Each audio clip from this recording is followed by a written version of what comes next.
이제 하나님 말씀은 에스겔 40장입니다. 에스겔 40장 1절부터 4절까지 말씀입니다.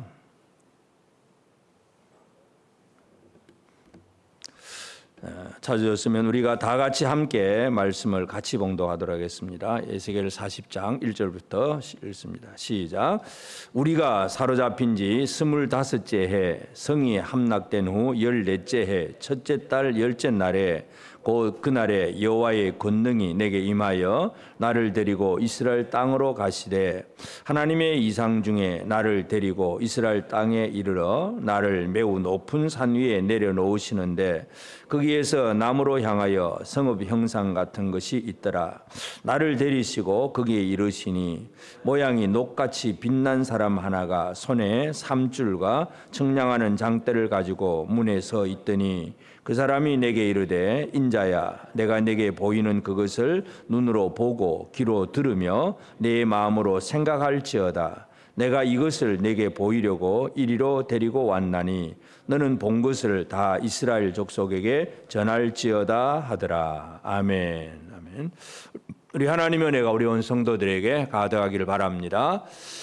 우리가 이 에스겔서를 지금 계속해서 보고 있는데요. 전에 말씀드렸듯이 에스겔서 앞부분은 첫 번째 하나님이 이제 에스겔을 부르신 그 소명, 그 다음에 왜 우리 예루살렘이 망하느냐 하고 이스라엘의 죄악에 대한 이야기, 심판받은 이야기들, 그리고 이제 후반부에 들어와서는 이제 이스라엘이 하나님 앞에서 은혜를 받고 회복되는 이야기입니다. 그래서 바벨론 디아스포라 사람들에게는 이 회복의 메시지가 너무나 소중한 얘기입니다. 참 내가 이제 이렇게 될 거야 하고 뭔가 이 회복의 메시지를 듣는다는 것은 너무나 큰 복이에요.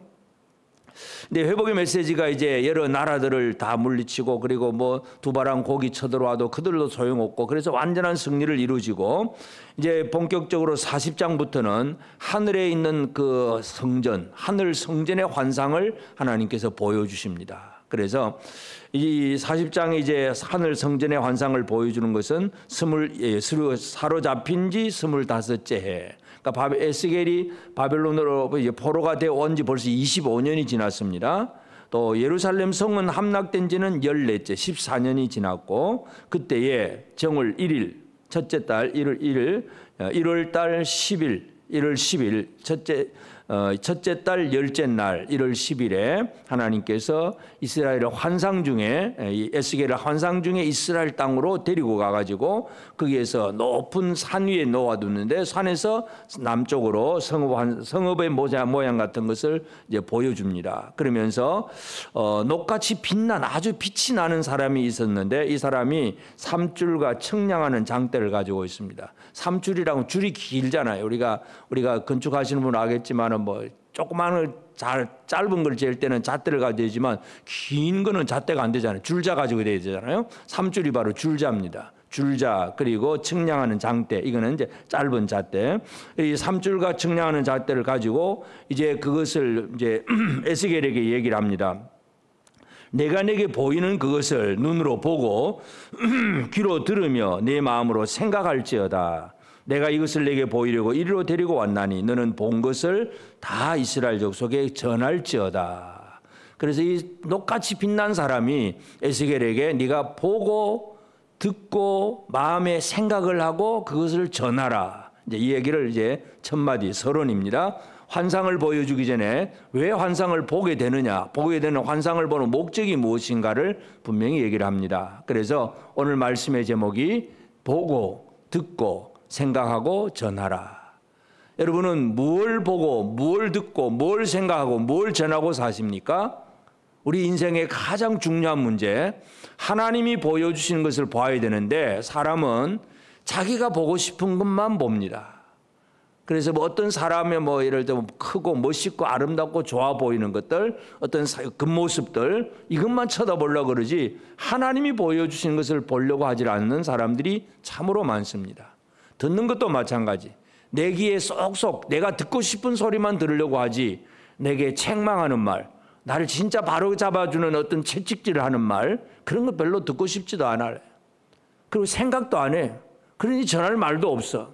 이게 이 세상 사람들의 살아가는 모습이기 때문에 하나님은 이제 이 바벨론 디아스포라 백성들에게 에스겔 선지자를 세워서 그에게 환상을 보여주시면서 보고 듣고 생각하고 전하라, 그렇게 말씀을 합니다. 오늘 이 시대에 저와 여러분들의 삶이 하나님이 보여주신 것을 보고 하나님이 들려주신 말씀을 듣고 그것을 내 마음속 깊이 생각을 하고 그리고 전하는 사람이 되는 것, 이것은 이 시대에 저와 여러분들에게 하나님께서 명하신 그러한 말씀입니다. 그러므로 이제 우리가 뭘 보고 어떤 소리를 듣고 어떻게 생각을 하고 어떻게 전하느냐, 이제 이것은 에스겔에게 준 사명일 뿐만 아니라 오늘 저와 여러분에게 준 사명이기 때문에 이 사명을 잘 감당하는 그런 우리가 되어지길 바랍니다. 자, 이제 하나님께서 이 에스겔을 이제 25년이 지난 다음에 그리고 예루살렘 성이 함락된 지 14년이 되온 그때 이제 첫째 해 1월 달입니다. 1월 10일. 그래서 지금 에스겔은 이걸 환상을 보기 전에 기록을 하면서 자기가 언제 어디로 그렇게 갔는가를 분명하게 기록을 합니다. 첫 번째는 언제, 바로 사로잡힌 지 25째 해, 성이 함락된 지 14째, 14년이 지난 해. 25해 이제 25년이 지났다. 이제 이것을 강조하는 것은 적어도 이제 이 이스라엘 사람들, 하나님께서 이 율법에 보면 여러 가지 이제 살다 보면 빚을 져서 남에게 이제 다 그냥 모든 걸 다 넘겨주고 땅도 톳도 집도 다 없어진, 그리고 남의 종이 된 사람들, 이런 사람들에게 하나님이 50년에 한 번씩 희년이라고 하는 제도가 있습니다. 그런데 이 25째 25년이 지났습니다. 그러니까 에스겔은 특별히 이제 하나님이 물론 그때 부르셨기 때문에 정확 이 날짜를 기록하긴 했지만 적어도 25년이 지났다면은 뭐예요? 이제 50년의 그 어떤 기간을 본다면 절반쯤은 완전히 이제 밑바닥을 친 거예요. 이제부터는 올라갈 일만 남아 있는 것.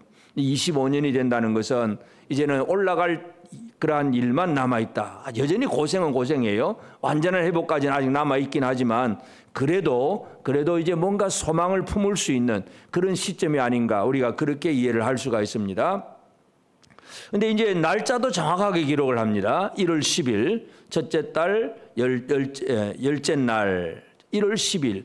1월 10일이라고 하는 날이 또 이스라엘 역사 속에서 이 절기와 그 달력 속에서 아주 또 의미가 있는 날입니다. 이스라엘 사람들은 이제 우리는 양력, 음력 두 가지 세, 우리도 마찬가지 양력, 음력 두 가지 세잖아요. 이스라엘 사람들도 민간이 쓰는 민간력 달력이 있고 종교적인 종교력 달력이 있어요. 그러니까 민간력과 종교력. 우리는 우리나라 말로 하면 양력과 음력, 이런 식으로 이스라엘 사람들에게는 민간력과 종교력 두 가지 달력이 있습니다. 1월 11일이라고 하는 날짜는 종교력으로 보면 1월 10일은 언제냐 하면 이스라엘이 애굽에서 이제 나오게 될 때 6월절을 이제 제일 먼저 하게 되는데 6월절 어린 양을 이제 잡아야 되는데 하나님께서 그때 6월절 규례를 어떻게 주셨냐면 1월 10일 날 6월절 양을 미리 잡아도 준비를 합니다. 아직 죽이진 않고 1월 10일 날 양을 한 마리 지정을 해서 이제 이 양이 이제 나흘 14일이 되면 죽습니다. 그래서 1월 10일은 양을 준비하는 날입니다. 그러니까 6월절 어린 양을 준비하는 날이 1월 10일이에요. 그 다음에 또 이것을 민간력으로 1월 10일은 언제냐 하면 민간력 1월 10일과 1월 10일에 종교력을 갖다 붙이면 1월 10일은 종교력으로는 7월 10일이 됩니다. 7월 10일은 뭐냐 하면 대속죄일입니다. 그러니까 1월 10일은 민간력으로 보면 대속죄일이고 종교력으로 보면 6월절에 양을 잡는 준비하는 날, 이 날이 바로 1월 10일입니다. 그래서 그것이 어떤 날이냐 하는 것을 우리가 이제 뭐 꼭 지정할 수는 없지만 이 날이 이 달력을 에스겔이 종교력을 썼는지 민간력을 썼는지 그걸 정확하게 구분을 하지 않고 있습니다. 그냥 무조건 첫째 달 열째 날 이렇게 구분하고 있지만 우리가 볼 때에는 이 두 가지 달력을 다 동시에 해석을 해볼 수 있다는 얘기고 둘 다 비슷하다는 것을 우리가 알 수가 있습니다. 왜냐하면 누군가를 위해서, 양을 위해서, 사람을 위해서 대신 죽을 2월절 양을 준비하는 날이 1월 10일이에요. 그래서 사람을 위해서 누군가가 죽는 준비된 것, 희생과 어떤 헌신이 준비되는 날이 바로 1월 10일입니다. 대속죄일은 또 어떤 날이냐 하면 1년에 한 번씩 이제 종교력으로 7월 10일이 되면 민간력 1월 10일입니다. 이날에는 제사장이 온 나라 전체를 다 속죄한 1년에 한 번 속죄를 해가지고 피를 가지고 지성소 안에까지 들어갑니다. 지성소 안에는 아무도 들어갈 수가 없어요.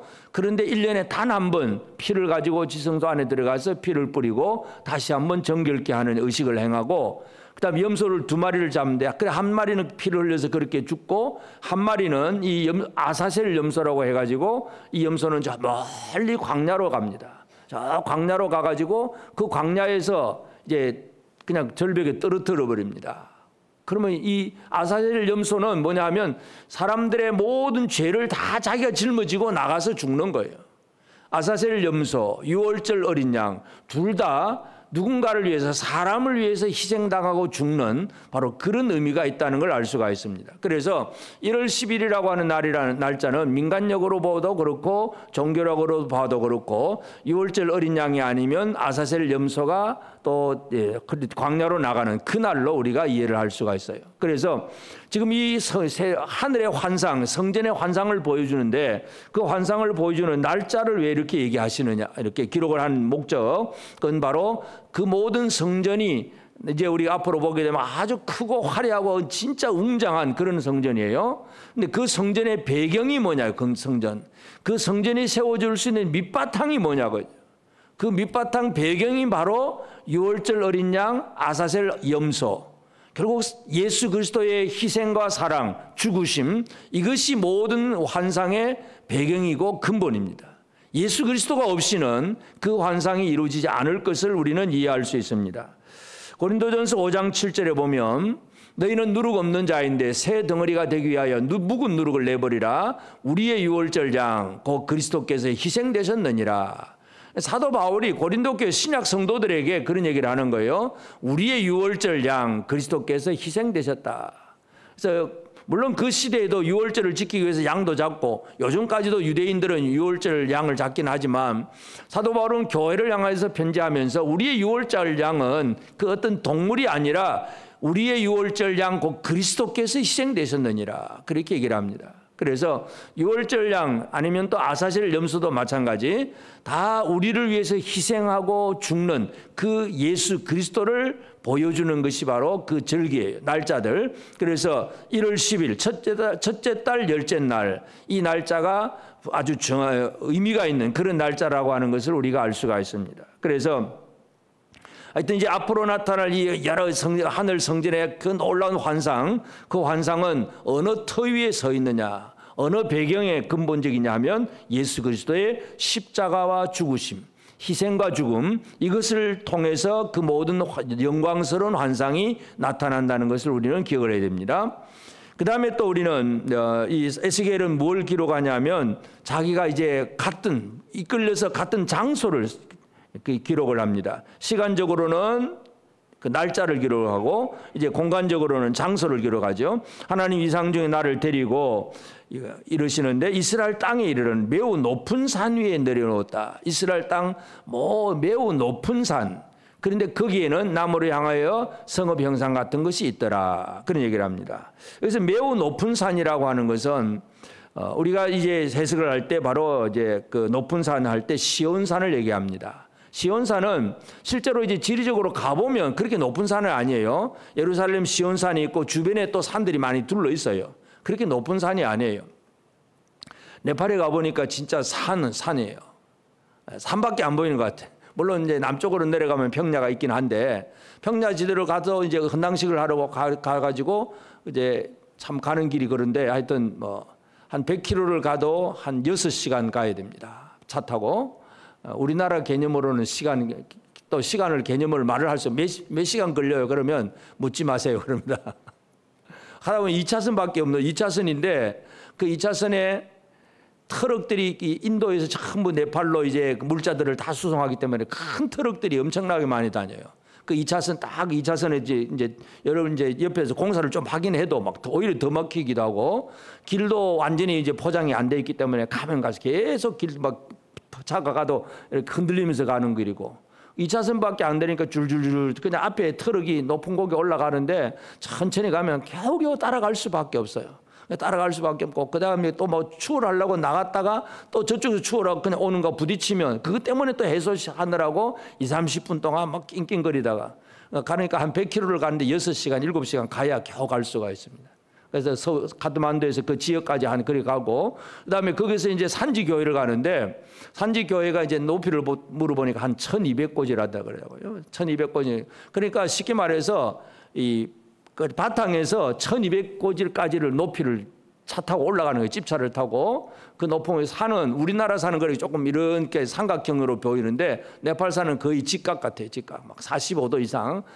그렇기 때문에 산을 바로 올라갈 수 없잖아요. 빙빙 돌아가야 되고 꾸불꾸불해가지고 막 그렇게 골짜기를 해서 한참을 올라가야 됩니다. 참 높다 하는 생각이 들어갑니다. 그래서 지리적으로는 그것도 높은 산이 아니죠. 그보다 더 높은 산이 있잖아요. 에베레스트가 뭐 8,848m. 그 높은 산 밑에 그 작은 산들은 산도 아니에요. 그러니까 우리는 야 높다 그러지만 그 사람들은 그건 산도 아니야. 아주 지리적으로 높은 산이 많아요. 그런데 영적으로 높은 산은 어떤 산이냐? 시온산이에요. 예루살렘 가봐도 시온산은 높긴 하지만 그러나 골짜기 있고 주변 산들이 또 높은 산들이 또 있어요. 그래서 이 매우 높은 산이라고 표현을 했는데 매우 높은 산이라고 해서 그냥 지리적으로 에베레스트 같은 그런 산이 아니라 영적으로 높은 산이다. 그 개념을 우리가 이해를 됩니다. 이사야 33장 5절에 보면 여호와께서 지극히 존귀하시니 그는 높은 곳에 거하시며 정의와 공의를 시온에 충만하게 하심이라.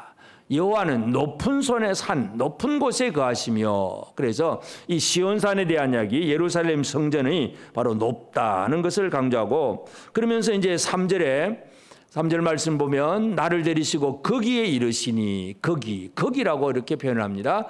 높은 산 거기에 이르시니 모양이 녹같이 빛난 사람 하나가 이렇게 얘기를 합니다. 거기라고 하는 단어가 삼마라고 하는 단어예요.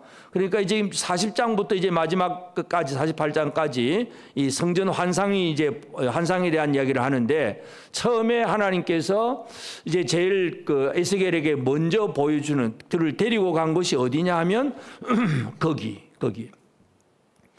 어디입니까? 거기.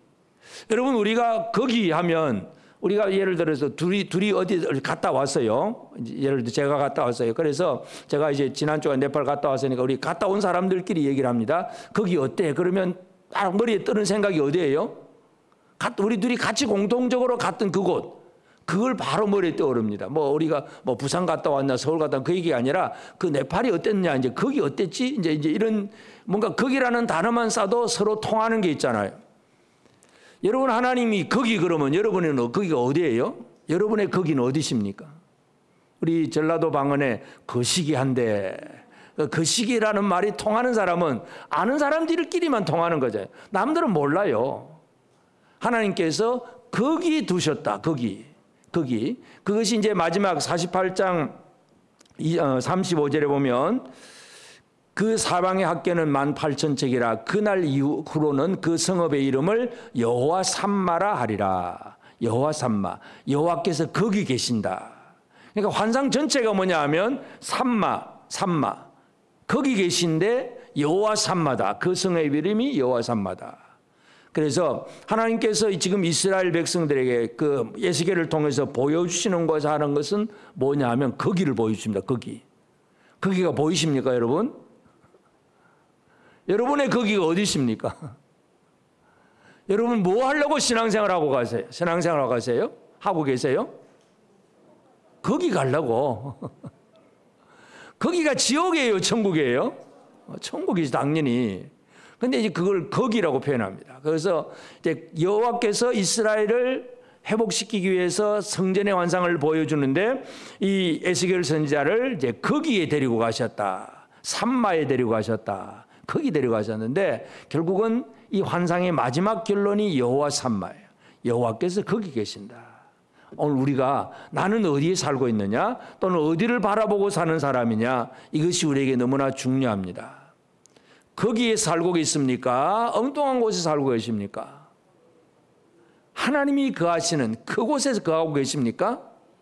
하나님이 거하시는 그곳에서 범죄하고 죄를 짓고 더러운 인생이 그곳에서 살겠다고 들어가면 쫓겨나지요. 뭐 거룩한 곳에 부정한 자는 들어갈 수가 없어.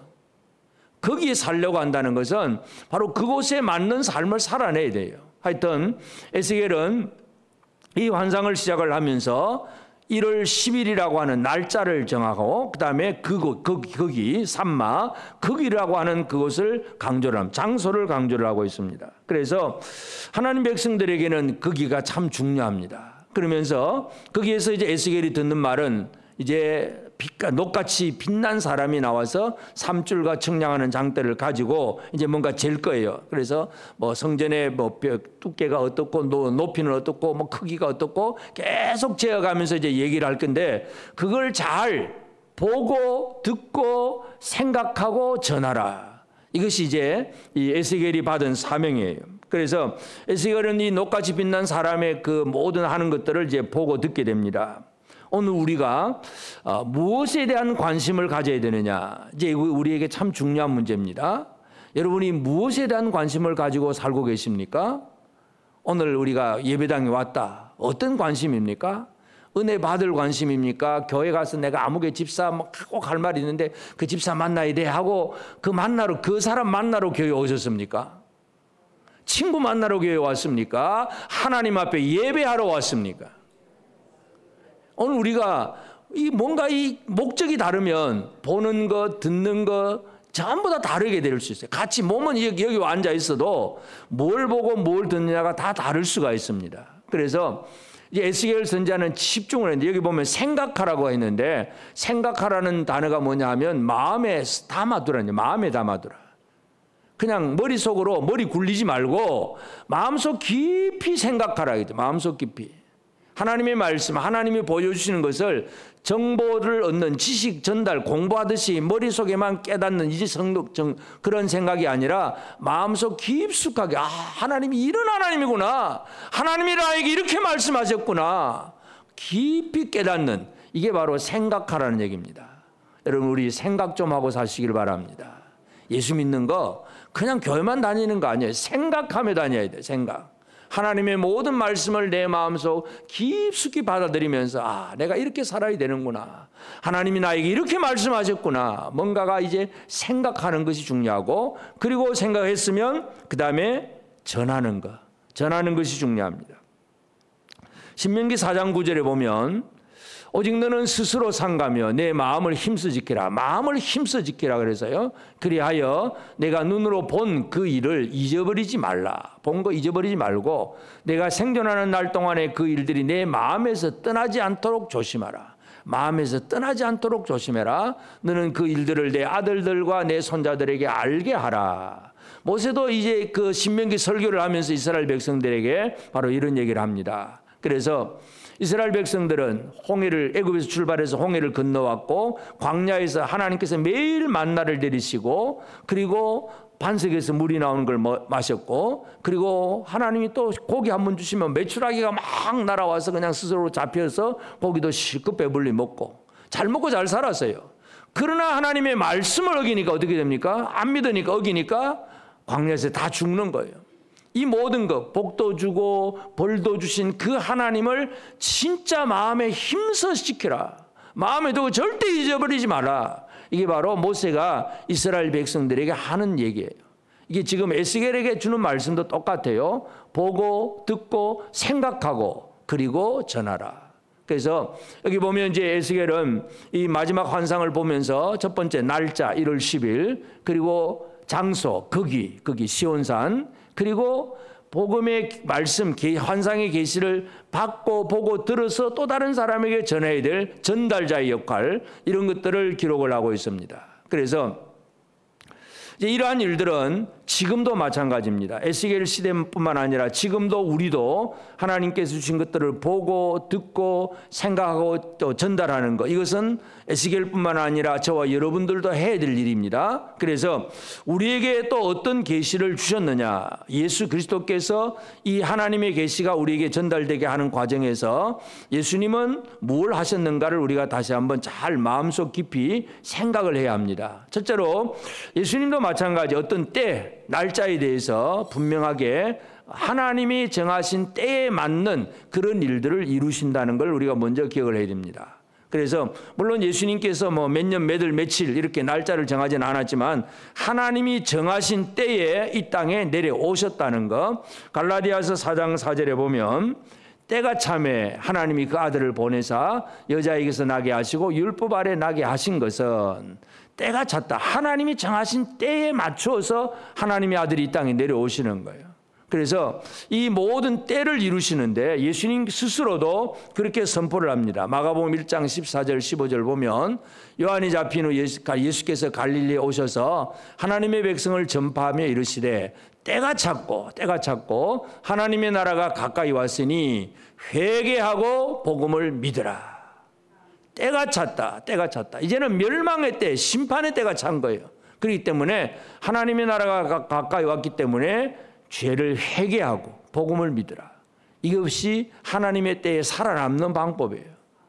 예수님은 하나님의 때를 이루기 위해서 이 땅에 내려오셨고 그리고 그 때를 이루면서 구원을 선포하고 이 멸망당하지 않을 구원받을 그 길을 말씀하시면서 회개하고 예수를 믿으라. 복음을 믿으라. 그렇게 말씀을 합니다. 그래서 우리는 때에 대해서 좀 민감해야 합니다. 지금이 어느 때인가? 지금이 어느 때입니까? 지금이 어느 때인가 민감해야 됩니다. 그래서 그냥 시간 지나가면 되겠지. 적당히 넘어갈 때가 아니라 내가 지금 언제 지금 어떤 시대를 살아가고 있느냐.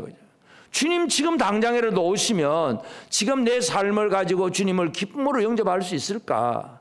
이 때가 어느 때인가? 늘 때에 대해서 우리는 다 자기를 다 돌아보는 그런 삶을 사는 것이 중요합니다. 그래서 예수님은 하나님의 때를 이루시는 분이고 그리고 예수님은 바로 그곳에 머물면서 그곳을 회복하시는 분이 바로 또 예수님입니다. 그래서 먼저 하시는 일이 우리가 이 아담이 범죄하고 나니까 어떻게 됩니까? 그 에덴 동산에서 살던 아담이 범죄하고 나니까 하나님에게서 이제 쫓겨납니다. 쫓아낼 수밖에 없죠. 창세기 3장 24절에 보면 이같이 하나님이 그 사람들을 쫓아내시고 에덴 동산 동쪽에 그룹들과 두루 도는 불칼을 두어 생명나무의 길을 지키게 하시니라. 하나님의 말씀을 어기니까 하지 말라는 일을 하니까 어떻게 돼요? 쫓겨나는 거예요. 쫓겨났어요. 그러면 에덴 동산 밖으로 반드시 죽으리라고 했었는데 그냥 죽어버리면 끝나는 것 같은데 죽지는 않고 동산 밖으로 쫓겨났어요.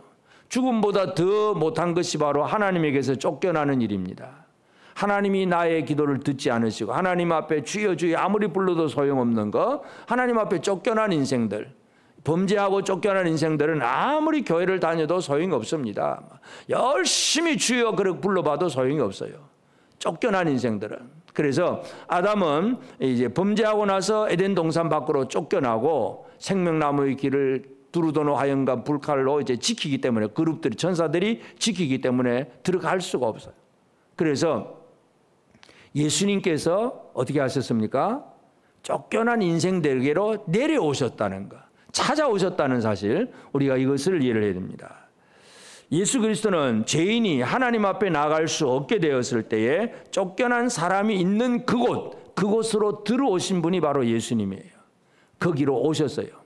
그리고 그곳으로 오셔서 이제 마지막으로 예수님이 하시는 일이 뭐냐면 그곳을 완전하게 완성을 합니다. 계시록 21장 1절 2절에 보면 또 내가 새하늘과 새 땅을 보니 처음 하늘과 처음 땅이 없어졌고 바다도 다시 있지 않더라. 또 내가 보니 거룩한 성 새 예루살렘이 하나님께로부터 하늘에서 내려오니 그 준비한 것이 신부가 남편을 위하여 단장한 것 같더라. 옛 하늘 옛 땅을 다 없애버리고 새 하늘 새 땅을 만들고 그곳에 거룩한 성 새 예루살렘이 하늘로부터 내려왔다. 그렇게 말씀을 합니다. 바로 거기를 완전하게 만드시는 분이 바로 예수 그리스도입니다. 여러분 거기 가고 싶으십니까? 별로 가고 싶은 마음도 없는 것 같아. 아멘도 없고 어디 뭐 놀러 가자 그러면 그래 그 어디가 언제 가는데 나도 비껴줘 뭐 그런 사람들 거기 가자 그러는데 별 관심이 없는 것 같아. 거기 갑시다. 어디 갈까요? 예수 믿어야 가는 거예요. 다른 거 없어요. 회개하고 예수 믿어야 가는 거. 그거는 예수 믿는 길 다른 길이 없어요. 다 전혀 뭐 어떤 길도 없어요. 그 길로 가야 돼요. 예수님이 이 땅에 내려오셔서 그리고 또 그 모든 것들을 회복하시는 분이 바로 예수님입니다. 그래서 이 땅에 있는 것들은 참으로 하나님 앞에 쫓겨난 사람들이 살아가는 장소잖아요. 근데 예수님이 그 땅으로 들어오셔서요. 이번에 그 네팔을 가면서도 좀 그런 생각을 좀 하긴 했어요. 이게 뭐 물론 완벽한 얘기는 아니지만 그 산지 교회를 찾아가려고 하는 것이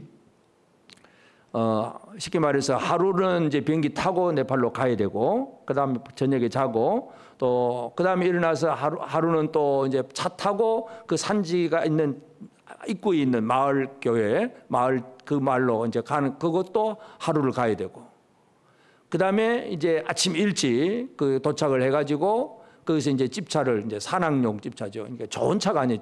아주 멋있는 차 같으면 두 말도 안 해요. 이제 트럭 비슷한 것은 이제 개조를 해가지고 앞에 몇 사람 타고 뒤에 징칸도 만들고 뭐 지붕 위에도 막 사람들이 올라가 있고 그런 차인데 하여튼 막 사륜구동으로 만들어가지고 그 비탈을 잘 올라갑니다. 그래서 처음 이제 가면서 그 산까지 올라가는데 한 몇 시간 걸리고 한 2시간 걸리고, 그리고 잠깐 헌당식 예배 드리고, 근데 예배 드리고 이제 딱 예배 마치니까 또 막 하늘이 갑자기 우르릉 하더니 그냥 소나기가 쏟아집니다.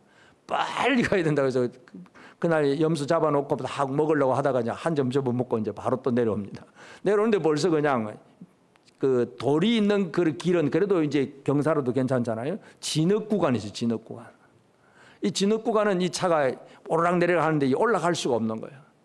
사람들이 다 내려가지고 뒤에서 막 차 밀고 그래가지고 겨우 통과를 해가지고 또 그래 한 2시간 걸려서 내려오고, 그래서 산에 올라갔다 내려오니까 또 하루. 그걸 이제 가면서 보니까 이 한국에서 네팔 오는 것도 이렇게 힘든데 주님이 이 땅에 내려오시는 것은 물론 물리적으로 보면 주님이 깜짝 그냥 등 내려오실 수 있죠. 그 마음, 찾아오는 마음은 어땠을까? 가보니까 진짜 그 살고 있는 사람들은 그들 사람들이 이제 그 네팔에도 부족들이 한 100개 이상 돼요. 종족들이. 근데 어떤 종족이면 체팡이라고 하는 체팡 종족인데, 이 체팡 종족은 뭐냐면 그 나라 말로 아주 가난뱅이들.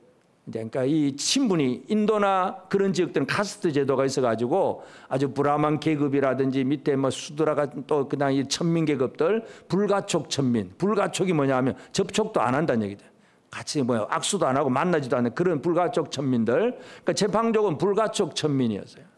아주 그 동네 사람, 다른 민족으로부터도 천리 여김을 받는 사람, 같이 그냥 상대도 안 하는 사람들. 그러니까 밑에서 살 수 없으니까 산으로 올라가서 살 수밖에 없잖아요. 조그마한 그 높은 산 위에도 약간만 땅을 그냥 어떻게 해가지고 요만한 밭이라도 하나 만들 수 있으면 그곳에 집을 짓고 그렇게 사는 사람들이 체팡이에요.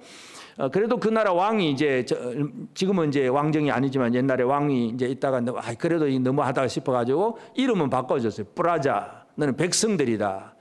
가난뱅이가 아니고 너는 일반 백성이다. 이제 체팡족이 이름을 뿌라자라고 이렇게 바꿔줬는데, 하여튼 그런 사람을 찾아가는 거. 그냥 한국에서 그래도 우리는 비행기 타고 가잖아요. 또 버스도 그래도 또 좀 좋은 차를 빌려가지고 아무리 길은 험해서 막 흔들거리긴 해도 그래도 그냥 나은 거예요. 근데 그 산지 사람들이 한번 내려왔다가 올라갔다고 하려고 하면, 요즘은 이제 오토바이 타는 사람들이 좀 있어가지고 그래도 타긴 하지만 옛날 같으면 막 걸어서 아마 평생 그 산 밑으로 못 내려왔을 것 같은 그런 느낌이에요. 그 꼭대기 살다 보면 며칠 걸려 내려와야 되고 며칠 걸려 올라가야 되고, 그러니까 그런 사람을 찾아온다는 게 그것이 참 쉽지 않겠다 생각이 들어요.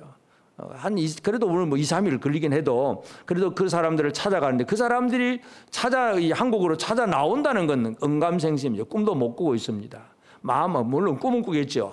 갔으면 좋겠다. 꿈은 꾸겠지만은 진짜 마음도 품을 수 없을 정도로 꼼짝도 못하는 사람들인데, 찾아간다는 것, 그리고 그곳에 도착한다는 것, 그 자체가 벌써 참 힘들다 하는 걸 느끼면서 제가 느낀 게, 주님이 우리를 찾아오려고 하면 진짜 얼마나 힘들었을까.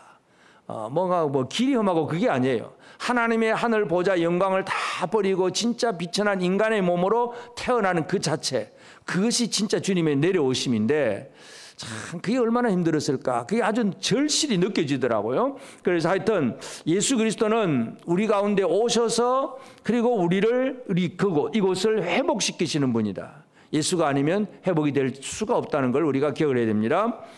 그리고 이제 예수님이 땅에 오셔서 하신 일이 뭐냐? 결국 사도를 세우고 복음을 전할 전달자, 복음의 전달자를 세워서 교회에 그 예수 그리스도의 계시가 전달되게 하시는 분이 바로 예수 그리스도입니다.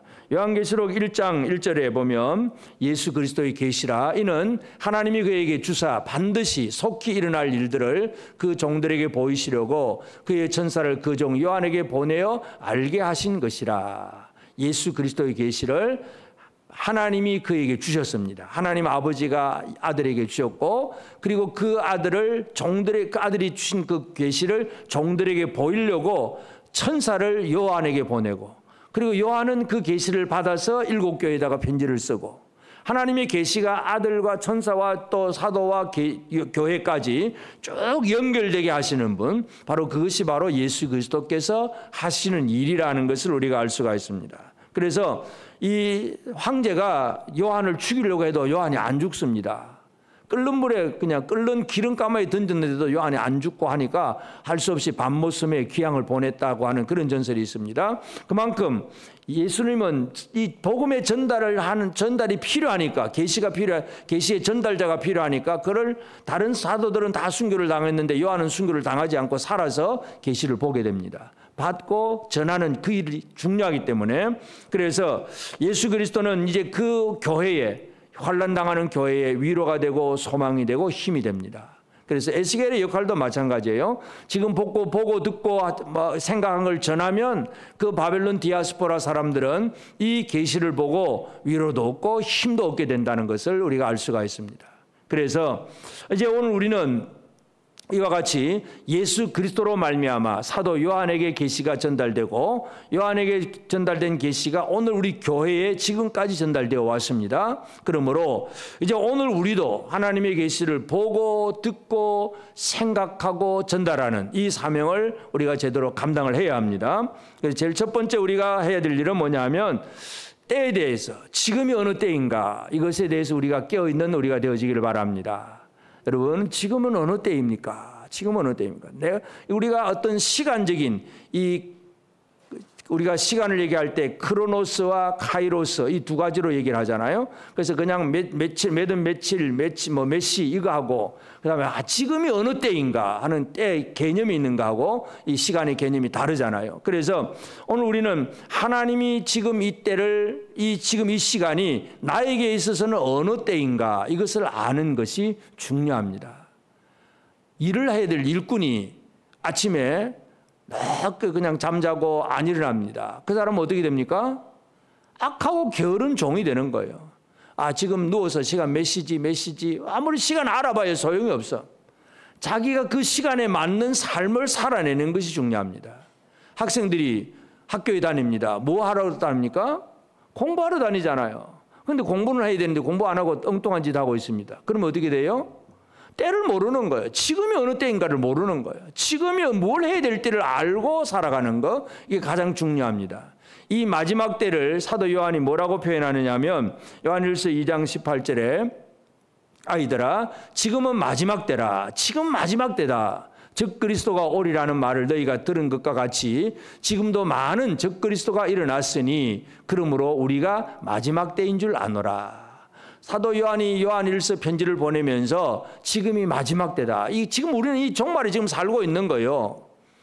사도 이후 예수님 부활 승천 이후부터 지금까지 재림까지가 종말이에요. 이 종말 때를 지금 우리가 살고 있는데, 우리는 지금 종말 중에서도 끝날에 지금 살고 있습니다.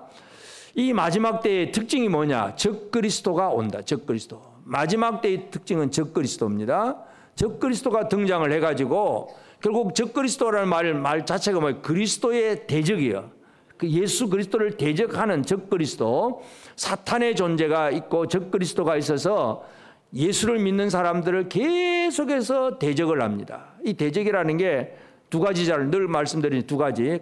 아주 힘들게 어렵게 만들어서 뚫고 낙심하게 만드는 거. 또 한 가지는 아주 달콤하게 유혹을 해서 그냥 살짝 죄에 빠져버리게 만드는 거. 유혹에 빠지느냐, 위협에 빠지느냐, 이 둘 중에 하나를 빠지게 하는 것이 바로 적그리스도가 하는 거예요. 적그리스도는 다른 걸 믿게 하는 거예요. 예수 그리스도를 믿어야 되는데 다른 걸 믿게 하는 거예요. 야, 그래 뭐니 해도 돈이 최고야. 돈 적그리스도. 뭐니 뭐니 해도 머니가 최고죠, 여러분. 안 그렇습니까? 돈 없으면 뭐 되는 게 있어요? 있어요, 없어요? 근데 돈이 없는데도 다 돼. 하나님이 하시는 일은 돈 가지고 되는 것도 아니고, 근데 사람들은 아니야, 그래도 돈이 있어야 돼. 이게 적그리스도입니다. 그리스도를 돈으로 생각하는 것, 명예, 권력, 아니면 요즘은 이 악하고 음란한 행동들, 이런 것들을 전부 어떤 참 다른 걸 믿게 만들고 다른 걸 의지하게 만드는 것, 이런 것들이 마지막 때에 일어난 적그리스도예요. 그렇기 때문에 이 마지막 때에 우리가 어떻게 살아가야 되느냐, 우리가 살아가는 길은 1월 10일, 날짜를 잘 기억하시길 바랍니다. 1월 10일. 1월 10일은 유월절 어린 양을 준비하는 날입니다. 그리고 이것이 이제 종교력으로는 1월 10일이고 민간력으로 1월 10일은 종교력으로 대속절이 되어서 아사셀 염소를 준비하는 날이기도 합니다. 유월절 어린 양이든 아사셀 염소든 다 예수 그리스도를 상징하는 그러한 일들입니다. 다시 말해서 적그리스도를 이기기 위해서 우리가 할 일이 뭐냐? 더 예수 그리스도를 신뢰하고 의지하는 그 믿음밖에 없어요. 유월절 어린 양의 피가 아니면 하나님의 심판을 이겨낼 자가 없습니다. 그 피를 문설주에 바르고 그 안에서 어린 양의 고기를 먹어야 심판에서 벗어나요. 내가 아무리 뭐 착한 일 많이 하고 좋은 일 많이 하고 뭐 임금이라고 해도 소용없어요. 다 그때 유월절에 장자가 다 죽잖아요. 유월절 어린 양 예수 그리스도를 의지하는 그 믿음만이 우리를 죄에서 건집니다. 여러분, 예수 그리스도만을 신뢰하시길 바랍니다. 아사셀 염소에게 안수를 하고 염소를 다 이제 내보냅니다. 무인지경에 내다보내면 그냥 아무것도 없는 가서 이제 절벽에 그냥 굴러 떨어져 죽습니다. 우리나라에 뭐 절벽이 별로 없어서 실감이 안 나는데 그 산지 가보니까 진짜 절벽이 완전히 실감이 나요. 그래서 이 집차를 타고 올라가는데 한쪽은 절벽이 저 밑에, 그 길도 좋은 것도 아닌데 그냥 천천히 겨우겨우 가는 그 길로 올라다니는데, 그게 양이나 뭐 염소, 사람은 뭐 두말할 것도 없고 양이나 염소가 떨어졌다 그러면 그건 바로 죽는 거죠. 뭐 찾을 것도 없어요. 아사셀 염소는 우리의 죄짐을 지고 그곳으로 던져지는 것이 바로 아사셀 염소예요. 나의 죄를 짊어지고 내 죄를 완전하게 처리하신 분이 바로 예수 그리스도십니다. 그 예수를 의지하는 것이, 그 예수를 신뢰하고 믿는 것이 적그리스도를 이기는 생활입니다. 마지막 때를 살아가는 방법은 이 하나님의 때가, 이 마지막 때에 적그리스도가 등장한다는 걸 알고 더 예수 그리스도를 믿고 신뢰하고 주님과 함께하는 삶을 살아내는 것, 이것이 우리에게 너무나 소중한 일입니다. 여러분, 주님과 함께 하십니까? 예수님께 여러분의 인생 전체를 다 내어 맡겼습니까? 안 맡겼습니까? 다 맡겼습니까? 한 발만 맡겼습니까? 진짜 다 내어 맡기는 거예요. 안 맡기면, 그걸 뭐 믿음이 없으면 안 되는 거예요. 오늘 우리는 안 맡기고 사는 사람들이 너무나 많아요. 그냥 내가 하고 싶은 대로 다 하면서 내가 힘든 일만 있으면 주여 복 주세요 뭐 이런 얘기하고, 예수 그리스도를 완전하게 의지하는 그런 삶을 살아야 되고, 또 우리는 주님이 회복하시는 거기에 대한 소망이 분명해야 됩니다. 오늘 우리 성도들의 삶에는 이 뭔가 암호 같은 거, 우리 거기 갑시다. 옆 사람에게 한번 해봅시다. 우리 거기 갑시다. 어디 가자는 얘기예요? 잘 알아들었습니까? 거기 갑시다. 그럼 뭐 부평역에 가자는 얘기예요? 뭐 어디 가자는 얘기예요? 이 여호와 삼마라고 하는 나라, 이스라엘 선지자를 거기에 두시니, 그래놓고 마지막 결론이 여호와 삼마다. 여호와가 거기 계신다. 하나님이 계신 그곳에 우리가 있어야 거기가 진짜 천국이에요. 이 땅에서도 하나님이 없는 내만 있는 곳은 천국이 아니에요. 아무리 잘 먹고 잘 살아도 나 혼자가 있으면, 혼자만 있으면 천국이 아니에요. 하나님이 함께 계셔야 그곳이 천국이에요. 아무리 고난이 있어도, 아무리 힘들어도 하나님이 거기 계시면 그것이 바로 천국 생활이에요. 오늘 우리는 이 거기에 대한 소망이 분명해야 됩니다. 사도 바울은 빌립보서 3장 20절에 보면, 그러나 우리의 시민권은 하늘에 있는지라 거기로부터 구원하는 자 곧 주 예수 그리스도를 기다리노니. 우리의 시민권은 하늘에 있다. 거기로부터. 사도 바울도 거기라고 하는 단어를 사용을 합니다. 늘 거기에 대한 소망이 있는 사람입니다. 그래서 오늘 우리의 삶도 마찬가지예요. 로마서 8장 24절 25절 보면 우리가 소망으로 구원을 얻었음에 보이는 소망이 소망이 아니니 보는 것을 누가 바라리요. 만일 우리가 보지 못하는 것을 바라면 참음으로 기다릴지니라. 소망을 가진 사람의 특징은 뭐예요? 참을 줄 아는 거. 근데 많은 사람들이 못 참아. 유혹에 그냥 쉽게 넘어가고 또 어떤 위협에 그냥 못 참고 그냥 쓰러지고 넘어지고 굴복을 하고. 잘 참아 계십니까? 여러분 참고 계세요? 소망이 이루어지는 날까지 잘 참을 줄 알아야 돼요. 참는 것이 오늘 우리에게 너무나 중요합니다. 자기를 관리하고 자기를 절제하고 참아내면서 하늘의 소망, 그 길을 바라보고 살아가는 그런 우리가 되어지기를 바랍니다. 그리고 이제 우리는 하나님이 보여주신 것을 보고 듣고 생각하려고 마음에 깊이 두고 이것을 이제 잘 전하는 이것이 오늘 우리의 사명임을 기억을 해야 됩니다. 갈라디아서 1장 9절에 보면 우리가 전에 말하였거니와 내가 지금 다시 말하노니 만일 누구든지 너희가 받은 것 외에 다른 복음을 전하면 저주를 받을지어다. 사도 바울이 갈라디아 교회를 향해서 다른 복음을 전하면 저주를 받을지어다 이거죠. 보고 들은 것을 전해야 되는데 안 보고 안 들은 것, 다시 말해 자기 생각대로 전하면 이것이 바로 저주를 받을지어다. 사도 바울은 갈라디아 교회를 향해서 우리가 인간이 구원을 받는 것은 오직 예수 그리스도를 믿는 믿음으로 구원받는다. 이것이 바로 바울이 전한 복음이었는데 유대인 교사들이 와가지고 그게 아니고 이거 이렇게 절기도 지키고 뭔가 이런 거 잘해야 돼. 그러면서 율법주의를 가르쳤어요. 그래서 바울이 그렇게 저주를 퍼붓습니다. 누구든지 너희가 받은 것 외에 다른 복음을 전하면 저주를 받을지어다.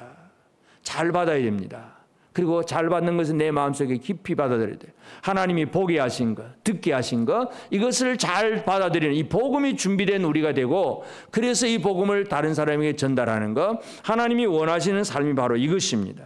그래서 오늘 우리는 하나님께서 에스겔을 통해서 이제 그 바벨론 디아스포라 백성들에게 하늘 성전의 환상을 이제 보여주실 거예요. 그 환상을 보여주면서 그것을 제일 먼저 이제 도입을 하면서 에스겔 선지자가 자기가 언제 어디에서 어떤 명령을 들었는가 이것을 서론적으로 설명한 부분이 오늘 본문의 말씀입니다. 여러분 우리가 잘 보고 들어야 됩니다. 엉뚱한 거 보고 듣지 말고 하나님이 보여주신 걸 보고 듣고 그리고 그냥 잠깐 머릿속에 스쳐 지난 것이 아니라 마음속 깊이 생각을 하고 그것을 전달해 줄 수 있는 그런 삶을 살게 될 때 우리는 하나님 앞에 제대로 성공하는 인생이 됩니다. 잘 보고 잘 듣고 잘 생각하고 잘 전합시다. 옆 사람에게 다 같이 시작. 잘 보고 잘 듣고 잘 생각하고 잘 전합시다. 아멘.